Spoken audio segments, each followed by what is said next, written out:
Hello everyone and welcome back to another episode of Hermitcraft Season 6. I hope you're all enjoying this season. It has been absolutely fantastic. I'm in the zone right now.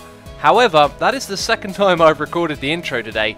Reason being that I've had some technical difficulties with connecting to the server, and I was looking back at what I have recorded and I thought, man, it is just not there. I'm getting interrupted too much. Things aren't flowing.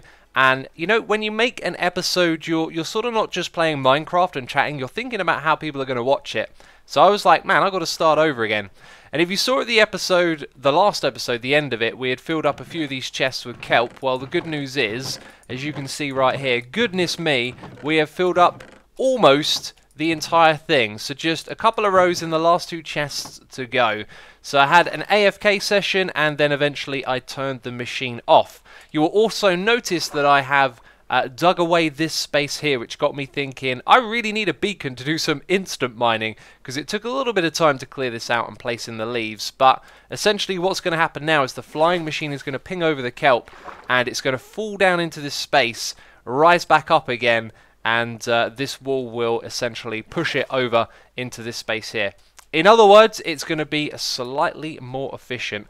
Now, I do want to expand the kelp farm, but we're not going to be doing that today. We're going to be focusing on the build you saw a little bit of behind me, and we're going to start work on the furnace array that's going to smelt this kelp into the dried kelp automatically. If we head up the top here, though, you'll see the torches on the wrong side of the block. Reason being, oh, there we go, amazing jump, that I wanted to turn this thing off, right, and give a chance for all the kelp to grow. This will be the second time that I've actually done this experiment, because as I said, I had some connection issues. We might have some connection issues again, because this kelp is going to cause us some frame rate issues. Uh-oh, it's even worse than before. I need to look in the opposite direction. There is too much kelp. Okay, slightly better. We might get kicked from the server here. Now that there's no kelp being directly loaded, it's a little bit better. If we look at the entities number when I turn around here, whoa, 800, 900. Jeez, that is absolutely crazy. One thing to keep in mind, though, is that the kelp does actually group up into stacks of 64, but clearly there's a ridiculous amount of it right here. So the machine has swept most of the kelp down to the end, but now you can see that there is some here rising up that's going to get pushed back in this direction. Well, the stuff on the edge we will eventually solve by building a wall of glass in the water to keep all the kelp on the inside. And what we need to stop this kelp rising too late for the flying machine is a delay circuit over here, which I will sort out later on in this episode. But we're going to focus on something else right now. And there's a turtle that's jumped into my boat. So the technical part of this episode will involve gathering the kelp that goes into these furnaces and moving them through the water all the way over to that space where we are going to build some sort of furnace array that has like a tower on top of it. And not all of this might come together in one episode. As you can see, I've already done a lot. I've pretty much spent the whole day on here building all of what you see right now, and I'm really happy with how this has turned out. We've got dark oak logs that are stripped. We've got birch wood above. This was actually a chacha at one point, which is the orangey coloured wood. And I really liked that, but I felt like it was a bit much. If we just look at the type of textures and the tones of the colour that we've got here, they're all quite soft and not too saturated, let's say. So brown, a sort of creamy white and grey going together very well. And then we've got these chocolate trapdoors here to kind of break up the fronts of these panels. There's also some stone bricks involved. There are stone brick stairs leading out of the water, as if you could park your boat over here and walk up into this area. And the grass that we got laid down at the moment, I think I'm starting to go off it a little bit, just because this looks more structural and then it sort of goes back to being organic. And I think maybe what we need are some concrete paths and maybe some grass in flower pots or something like that. You will see that I have hooked us up with a portal. There is one on the other side, so we can travel over here nice and quick. And now there are shulker boxes populating the area. I need a proper place to put down these things as I'm working with them. So I thought about it, and over here what we're going to do is have like a walk-in area where you can go underneath. We will put a portal in this space, and I will probably use that space for my shulker boxes as well. But what you can also do is then walk off in this direction and continue with where the platform goes in this direction. And you'll see that I've laid out some markers and I'm starting to build some shape. And the idea is that it's eventually going to take over all of this cove that you see right here, where all of those pillars are. And let's not get carried away here. We're going to work on the technical project, we're going to do some building, but as of right now, we're going to go change location, and I've been able to connect to the server. I have had some horrible connection issues. You can see the ping is low there. And look how close we are to the industrial area, which is looking amazing because there is a new build popping up. I don't know who's building that. It's not Wells Knight, though, who has been building a lot in this area. And he's introduced these dividing walls right here. Oh no, I'm doing this again. I'm putting my face in the grass. Speaking of the grass, one of the things I'm not so keen on in this area is the grass itself. And these dividing walls that Wells have introduced has brought around a lot of structure and industrial shape without actually adding in new buildings. And I think now this is a fantastic opportunity to throw in some paths and some other textures to replace the grass around here. Now I've got a live stream lined up, and if all goes to plan and my connection to the server holds out, I'm going to go hang out in this area for a bit and make some changes, and possibly to our Turtle Tech building as well. But one of the first things that I do want to do is extend this dividing wall that we've got over here all the way across to my building. Now please excuse the unfinished staircase at the bottom over here, but otherwise the wall being extended over to this building looking pretty good actually. I felt like that big wall needed covering up, which we did with trees, but now we've got this dividing wall which has a staircase in the middle of it to lead up to the next area. That's pretty fantastic. You may also notice that there is a TT over here. That is Turtle Tech. It is our logo for this building just sitting outside here. And I'm still not finished with the outside of this area, but we're working on things slowly, including the inside, where you can see I've started to work on the basement area down here. So this is how our staircase is going to meet. I'm not sure if these are going to be the final textures for the stairs, and these probably aren't going to be the final entranceways either, but we figure things out one step at a time. And now down here we've come up with a clean look for the basement, which is this block on the floor, those ones on the ceiling, and some stone bricks in here as well.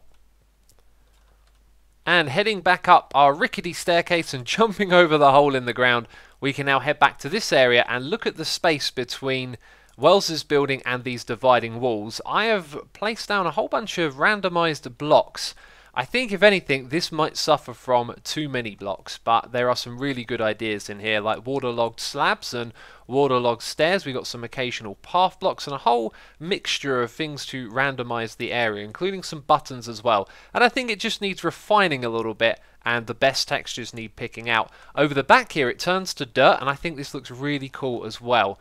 And this is what I think looks far, far better than just having plain old grass everywhere. I've also laid down some gravel and andesite like we did on our building as a suggestion for the path here. So now I'm going to pass it back to Wells, I guess, and see what Wells makes of this and where he wants to take it. But I think this has got some potential for the look of this industrial district. And as we fly back over to our project for this episode, I have some unfortunate news. Yes, the back of my head is looking a little bit strange. The front of the head is even worse. You might already know what this means, but during my live stream I was tagged. I am now it. This is a game that Grian has started, and I've got to say, I do not want to be it right now. There are some rules. The rules change. If you'd like to pause the screen and read these, you are more than welcome to. Right, we've slept away the rain. And yeah, part of the rules of the game is that you've got to keep this in your inventory, as well as these trousers and this head as well, which says Dunce. And somehow that is yellow. I don't know how that got named yellow. That's actually, yeah, I think I might know. There's some special characters you can use to give names colours. Yeah, I'm not too happy about this. Now, I think one of the rules is that you have to wait an entire episode before you can then go and tag another hermit, which is what I'll be doing in my next episode, or possibly failing. Now, if you'd like to see me get tagged, there will be a link to the live stream in the description box down below. Here's a little bit of a problem. I thought one of the rules was that you couldn't tag someone if they were live streaming, or you couldn't tag someone when you're live streaming. So me getting tagged is kind of anticlimactic. It's me telling Cub in chat that basically I'm live streaming, you shouldn't have tagged me. And then, yeah, it's not terribly exciting is what I'm getting at. Anyway, this is like my backpack now, where I hold lots of stuff I usually keep in my inventory. So I've been carrying that around with me. I think I might rename it to backpack, actually. So we have a wonderful community here on this server. And I'm getting help from 2 hermits at the moment. One of those was Scar, who came over here and offered up some advice, as I wasn't too sure about having grass on the insides here. And he threw some textures my way and some ideas, which we're going to play around with. So things look like a jumble at the moment, but essentially we could use these clays instead of the grass. We could also throw in some stair blocks and some slabs to create lips for these paths, and look at that texture right there. That is definitely going to be a feature of the area we're building in. Scar recommended that we use some concrete powder, so we're going to try and throw that in, and as we build up the area, we will play around with this, and I'm hoping something will settle at some point and we'll know where we are going. But in order to expand, I need more clay, and I was thinking if I'm going to take another trip to the Mesa, what I need is some instant mine, you know what I mean? Wait. Yep, I see the head. I see the head. Aha. Okay, just stand still. I'm standing still. No, tricks. But I didn't throw it. I know. I was I'm not tagged. it. I was tagged I'm in my not it current still. episode, so I can't throw it at you. Them's the rules, right? Oh, you. Then again, there's that 6th rule that says that the rules can change, so no, I'm messing with you. Just playing a little joke on Scar. It's all good fun, and behold the beacon, but also behold the Dunce place, but also behold what's around me. I don't know what that was that I just did, but it's a thing. This is what Wells has been working on, expanding the area with massive platforms in all directions. This is kind of nailing the industrial vibe, right? All built up, no trees, no grass, makes a lot of sense. I really like where this is going. Also had the opportunity to chat to Wells about our little block palette experiment down here. We kind of agreed that it's pretty much too noisy as it is right now, so it needs to be refined a little bit as to what textures really do fit in here. And then it'll probably get used a little bit more around this area, and maybe we'll set up like a defined path with some blocks like this. But it's all evolving organically. We're kind of going back and forth on it, but I love this whole, you know, it being built up thing. Looks pretty cool. So I'm going to grab that beacon. We're going to head over to the Mesa, and with that ominous hum, we have instant mine over here at the Mesa. Oh, that is a beautiful thing. That is a beautiful thing, my friends. I don't want to keep taking trips to this place, right, and mining slow. Now we can mine fast. I think what we should do, oh wow, someone's been busy up here, is basically fill up a shulker box or 2. Let's get the most out of this pick. It's got mending on it, right? So I can go and repair it at the skeleton farm pretty much straight away after we're done here. So maybe that's what I'll do. I don't know if I'll have the patience to mine that much, but geez, let's try and exhaust our pick, get a massive supply together, and then head back. By the way, you can see someone here has come to this level to get all of this neutral color clay. Like I did, they have forgotten that, of course, we have universal dyeing, so all of this stuff right here can be dyed into other colors as well. I almost forgot to record before I left. I wanted to show you the progress of the digging, and you know what? I think this face is having some sort of weird effect on me because I would have left the beacon here as well, and that would be bad. My inventory is also full to the brim. We've got shulker boxes full of the clay here as well. So I'm going to pick up the beacon. We're going to head back over to Wells and drop him off some clay for letting us use this. There is a really strange thing going on in front of me. There's a subtle sound effect for it, but you can see these golden boots popping up. I believe they're popping on and off of a skeleton. Like a couple of them, and it keeps swapping between them and it can't make up its mind. You can see it really clearly now. How very odd. Anyway, we are over here to swipe the sword and repair our pick, and we're almost done here. This swipe may be all that's needed to repair it. So back at the beacon, I've left a chest on top of it because there is no beacon effect. So hopefully Wells will then wander over here and find the iron to change the beacon effect, and I've left him some clay as well. Apparently there's only 61 of that. I'll make sure that's the stack. I could also just leave him a message as well. I think I'll do that. I think I'll just say, go check your beacon. And we're back, and as you can see, there is currently a fair bit to look at. A lot that I'm not particularly sure about, and we got to figure some things out here. I kind of want to wrap up our building and get to a point where we know where we're going with this. Now you can see that I have extended this quite a ways off in that direction at this particular height. And it is always tricky jumping around here. But there we go, we've managed to get over to this space. At the moment, I'm not sure how it's going to go through that corner there, as all of a sudden it becomes a diagonal. So maybe that could be a challenge to build some sort of diagonal carving of this type of wall. Yeah, that could be a real challenge. The next challenge is height. As you can see here, we're starting to bring things upwards. We're using trapdoors again, and I don't think these ones look particularly great, so maybe we'll try some other types as well. And what I've gone and done is swapped over the palette, so we had birch on top and dark oak there, and now what we've gone and done is put birch here, but spruce up the top, because the dark oak planks are a little too dark, and I'm not sure if I actually like the birch here or not as well. I also, when I was speaking to Scar earlier, he expressed some interest in building a skyscraper over here, because we're going to build some skyscrapers, and he was thinking of building something. So it'd be great to have him around and get his feedback on this stuff, because this is his style right here. And check this out. I thought for the next layer we'll go with some of the baked bean woods, but I think that might be a little bit too strong.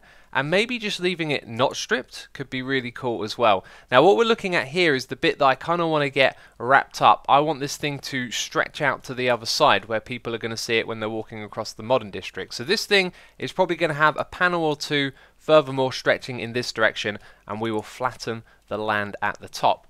And so every now and then it is a good idea to change the perspective. We are now in a camera count, which will allow us to look at our build from the skies.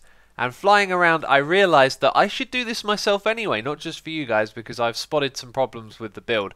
Now what I've gone and done is put in all of the cyan terracotta pillars to try and show where the lands are going to be. This flat area right here is for Scar's skyscraper. However, I think it needs to be a little bit bigger, and I've also noticed where we have these double strips over here, it doesn't actually match up with the opposite side, and so things look a little bit odd, and some rebuilding is in order. Then over in this space, I've tried to sort of lay out where the path here at the second level is going to extend round, and it's going to go into the side of a third level building. So this is going to be like an entrance to the basement, and that is where our furnace and stuff like that is going to go. But I would say for now this isn't really too finalised. You can see I put down a few pillars, but it doesn't make too much sense at the moment. If we go over here, you'll see that I've started a little bit of the diagonal thing over here, and I'm not sure how I feel about it, to be honest. I think maybe it needs breaking up with some cyan terracotta every now and then. So much more to be done, but what I would like to focus on right now is tidying up this bit that we're looking at here and finalising what it is we're going to do with the space in the middle of these platforms. We've just been putting in grass for now, and it looks okay, but we really need to get that finalised moving forward and solidify the theme here. You know what I need right now? I think I need a break. I think I need some distance from this project. You see the lawn style on the other side? Just doesn't feel right. There's something wrong about it. And then this over here, maybe leaning in the right direction, but this combination of textures look real good together. However, they kind of contrast the slickness of the modern theme that we've got over here. So we need something that's a little bit on the industrial side, a little bit of like a work area look that doesn't go too messy, and I'm not sure how to achieve that at the moment. I've been messing around with a bunch of different textures, and these are the best two experiments so far. So I'm going to rip out the portal, I'm going to put it over here, temporary, and then I'm just going to clarify, we're not going to be working on the furnace this episode. I thought this would be quick. I have a habit of chewing off more than I can bite. I realised I said that the wrong way around, so I just decided to finish it that way around. Jeez. So you might think I'd be flying around the server with these cheap rockets. Thing is, I don't have mending on my elytra and it's starting to run out. And I needed to head over here and get some food from Ren's fine establishment. Man, what a gorgeous build. I have run out of every little bit of chicken, so we need to get our hands on some more. And it got me thinking, I kind of need to find a way to get some mending books. So how do we get ourselves a mending book or two? This place. Aha! And you need a pass to get into this place, but Asuma here, using my noggin, we could just put a button up the top here, and the door opens. What do you think you're doing? What is this? I just thought that would be a really nice decoration to put, and then I realised, oh no, wait a minute. Some crooked people on the server might use that to open the door, you know. You back up now. I see that you're it. You better not get too close to me. Oh, don't worry about it. I'm not going to trick you into getting tagged or anything. No. Okay. I'm okay. Or am I? Right. You better not. I'm gonna keep my distance. No, but I'm not. this whole shenanigans trying to break and enter into this place. Don't you? No, see no, I the wasn't trying to size? break and enter. I was trying to buy an iPass, you know. Oh. Yeah. You want to buy an iPass I from do. me? I do. Yeah. One of these guys. You want to get your hands on one of these? Oh yes, please. That would be lovely. I don't think it's gonna happen, man. I don't think it's gonna happen today. I got the diamonds to pay for it. Yeah, but I got a little bit of a beef to pick with you at the moment. Well, just consider I could even give you a Cub fan IOU note. It's worth $8. I've already bought one. I'm good. I already bought one. Oh, okay. Well, thank you for your patronage. I hope to be a patron of yours now. You know? Well, here's the thing. Okay. I had some customers complain to me that when they tried to enter the building, they were getting poisoned. And I did a little investigation, and I found there was a sneaky little puffer fish under the floor right here that somebody had placed. Who did that? Well, upon further investigation and many commenters selling you out, I was told it was you. And I also published a video of me doing it, so... That's true. You know, There's a video I was just trying to spread the love impulse, you know? Nothing wrong with a prickly hug. Yeah, well, okay, I might have let you get away with that one, but then I go back to my base, and I get hit as well in my base, my own base, and my dog almost takes some damage. Almost killed him, SV. You might think I'm a bad person, but I saw your dogs, and I was like, I can't go close to those dogs. I'm going to go put this around the corner under the stairs. And, jeez, I feel a little bit ashamed, to be fair. Yeah, I've maybe taken this too far. Yeah, well, I'll tell you what. The shenanigans must be punished. That's how I feel. They must be punished. Okay. So, I'm going to make you wait on the iTrade pass. You're going to have to wait. We'll give you a penalty of at least, we'll say 2 weeks. So I'm going to refuse service to you today, but 2-week punishment. How's that sound? This is mean. I needed my mending book. I needed to repair my tools. Well, maybe you'll learn something from your actions. Maybe. I don't know. I just wanted some mending.